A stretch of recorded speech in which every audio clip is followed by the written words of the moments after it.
Oh. Oddly enough, the most notable Titanic movie is the one that is lost and we can no longer watch because all known copies of it burned in 1914 in a fire. Yep. But it was the first Titanic film, released only 29 days after the ship sank. Yes, this is And, called Saved from the Titanic. yeah, saved from the Titanic, and it was co-written and starred Dorothy Gibson, who escaped the actual Titanic sinking. She was on the first lifeboat to leave the ship. Yeah. And she immediately started working on a movie about it. She, got to shore and started making a movie, basically. In fact, apparently, so she was working for Eclair, and her boss found out that she was on her way back from the Titanic, and brought film cameras over to capture her arriving, Oh my even God. the moment that she got back. That is insane. Yeah. Yeah, she wore the same clothes in the movie that she did when she escaped the Titanic. Mm-hmm. If that sounds like it was an incredibly stressful thing to do, I think that is a correct assumption because she immediately retired from acting after making this movie. Yeah, I mean, apparently having a nervous breakdown is what was said. Which, yeah, there were reports of her on set breaking down into tears, and apparently you could see in a lot of the film that she was still kind of traumatized while shooting it. I saw someone suggesting that it's maybe she wrote the movie as in they got her input on what happened, but she was kind of strong-armed into making it by the company she was working for. Because I mean, what a great opportunity for an unscrupulous film producer. Without scruple. A film producer without scruple. Yeah, you got one of your stars who was on the Titanic, and everybody, it was the talk of the town, so of course you're gonna jump on that. This one is one that I really wish that I could watch. Yeah. Likely, sort of, mental health be damned on the film set stuff, notwithstanding. But I would like to have been able to see it. Yeah. It would have been really interesting to see, definitely. A Titanic movie that we did watch, and is the first feature film about the Titanic, is In Nacht und Eis, or In Night and Ice. Yes. It's a German film, if you couldn't tell.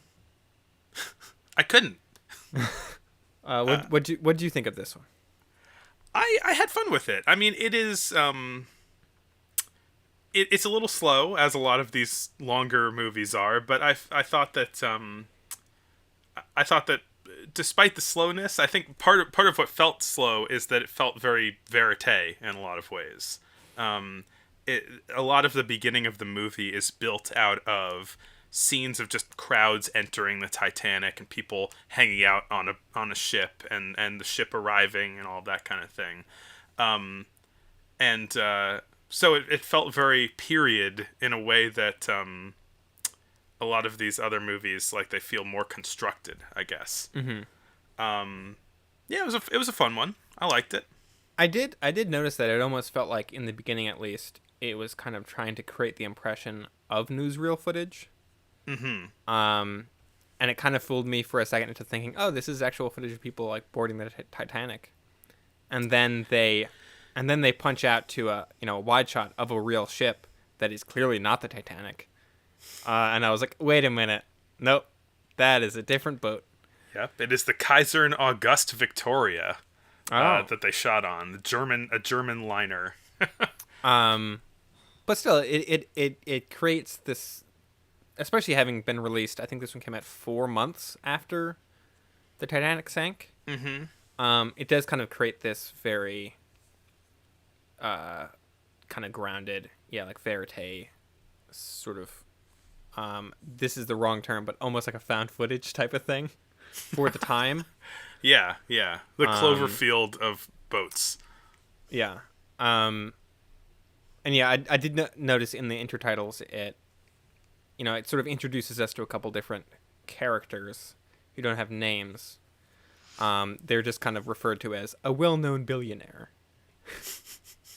Yeah, I mean, the first half of it, when it's just kind of people hanging out in the ship, there's not really any conflict. It's not really telling much of a story. It's just sort of like, hey, some rich people doing rich people stuff. Yeah. Playing some weird old-timey games on the deck of the Titanic. Sitting on a pole and then hitting each other with pillows. Yeah, there was another one where they were there was like a line drawn on the ground and then a bunch of like glass bottles, and they were trying to like walk on the line without knocking over any of the bottles. Yeah, strange. It definitely focuses more on the first class passengers than pretty much anyone else. Which is sort of an interesting. I don't know. It's like when I think of the Titanic, my mind immediately thinks of the like upstairs downstairs of it all. Mm-hmm. Of like the class divide between different decks and that sort of thing. And this, other than showing occasional cutaways to the engine room, it's pretty much just like, this is a ship full of rich people. Right. I guess that the class stuff is sort of central to the James Cameron movie. I haven't seen it, so I don't know. I guess it's like Leonardo DiCaprio is the lower class guy, right? Yeah, it's a whole kind of forbidden romance type story. Which works for a book because you're already, they're already telling a story on the boat before any icebergs happen. That's useful. Unlike this movie, there's some kind of cool intercutting between, people sipping champagne in the lounge and then the crew kind of seeing the iceberg and then reacting to it, and then we're kind of cutting back and forth between those two different things. That's true. Yeah, they kind of establish some tension in that classic Titanic story way. And then we get to see the ship hit the iceberg as a miniature shot. So, a pretty well done miniature shot, I think. Yeah. I mean, for the time. Something that I was wondering, and I wonder if you have any input on this, is that it looks okay because it's a pretty big miniature, but you can still totally tell that it's a fake boat, right? Mm-hmm. Yeah. So why is it that like movies from the 60s and 70s, when they're using miniatures, it seems a lot more believable as giant objects, like in Star Wars or something like that. But it looks so like dinky and fake here. Do you know why that might be? I think the two main reasons why are overcranking the camera, so putting it in slight slow motion, because bigger objects, we perceive them as, even if they're moving very quickly, that they're moving slowly when we're viewing them from far away. Yeah. And that makes stuff like water also look much bigger, because water is something that you can usually tell is small. If you're seeing little tiny like puddle ripples and waves, it's like, okay, they're in a pool. Yeah. But if you slow it down, it looks more like ocean waves. And I think the other thing too is just miniatures got bigger. I think a lot of movies from the 70s and since, like, miniatures from like Peter Jackson movies and things are enormous. They take up like whole sound stages.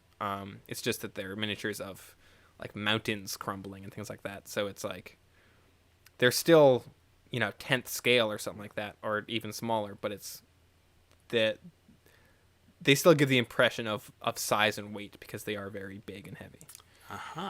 That's interesting. Man, you just reminded me of I don't remember what museum it was in Virginia, but it was like an aeronautics museum, and they had a giant, or they had like the miniature of the spaceship they used in Close Encounters, and it was probably like 10 feet wide or something like that.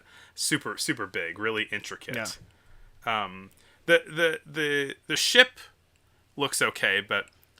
So the ship looks okay next to the iceberg when it's in miniature, but I thought that the shots of the POV shots of the captain looking out of his binoculars is like, oh my god, an iceberg, and then it's just like this little piece of ice in the water. Yeah, it looks like he's looking at someone's drink. It's yeah.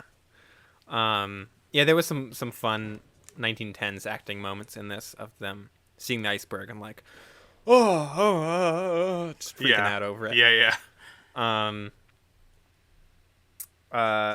This was like an hour long, so just barely a feature, I guess, but still pretty pretty notable that they were able to make this in that short amount of time. Is impressive, I think. Well, this was also a 24-year-old director and his first movie. And I guess he went on to make other things, but one of the people who did really from this movie who really went on to make other things was one of the cameramen was Willie Hameister, who a number of years later would go on to be the cinematographer of The Cabinet of Dr. Caligari. Oh wow! Yeah, I didn't know that. That's very cool. Yeah, pretty exciting that we're starting to see like these real established figures. I won't talk about it too long since you didn't watch it, but Louis Fayard also made a Titanic-related movie called The Obsession, which also has miniature shots in it.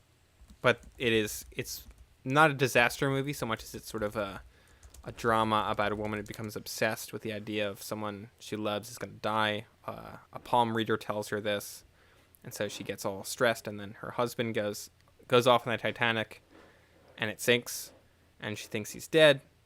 And then the palm reader was revealed to be a fraud at the end. Spoilers. But so it's sort of like using the recent Titanic disaster as kind of a backdrop for this story that it's telling, which is, I think, an interesting way of addressing it in the time that it happened, but not, it's not a Titanic movie like we would think of one. Seems a little less lurid and like exploitative. Yeah, maybe. I mean, the entire Titanic sinking happens in a single miniature shot of just it hits the iceberg and goes under, and it's the miniature shot I don't think looks as good in this one, and it also is sort of like the sinking happens within, I don't know, 10 seconds. It's like iceberg underwater immediately. There is some really good cinematography in this. There's a really cool shot of the main character looking out a window at the Eiffel Tower.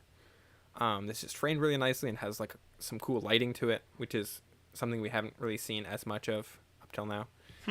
So that was an interesting kind of offshoot, I guess, of the Titanic movies.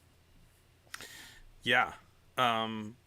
Actually, related to the kind of unscrupulousness of these Titanic movies, I have a quote from the New York Dramatic Mirror, who were talking about the original one, Saved from the Titanic, and they were saying that it seemed really tasteless. They said, really? The bare idea of undertaking to reproduce in a studio, no matter how well equipped or by reenacted sea scenes, an event of the appalling character of the Titanic disaster with its 1,600 victims is revolting, especially at this time when the horrors of the event are so fresh in mind. They have a point. I mean, making a movie within a month of a huge disaster like that is, I can see it being pretty tasteless. Having not seen the movie, I don't know how lurid the movie is, but yeah. Imagine if oh my god, what was that, like, was it Nicolas Cage movie about 9/11? Yeah, I think Oliver Stone directed it. Yeah, imagine if that came out like October 11th. Yeah, that would be a bit much probably. Oh, I guess one more thing about a Night in Night and Ice that I thought was kind of a neat touch was that when they were playing music on the boat, they actually just showed musical notation on the screen, which was sort of a fun little way of demonstrating that sound was happening, I guess. I mean, I don't know if this was part of the original, but the version of The Obsession that I watched had that same piece of music when the Titanic sank, which I guess is what they were actually playing. Oh, okay. As the ship sank, which is a fun little detail, I guess. They're asking all the survivors, like, what music was playing? Yeah. We gotta be authentic here.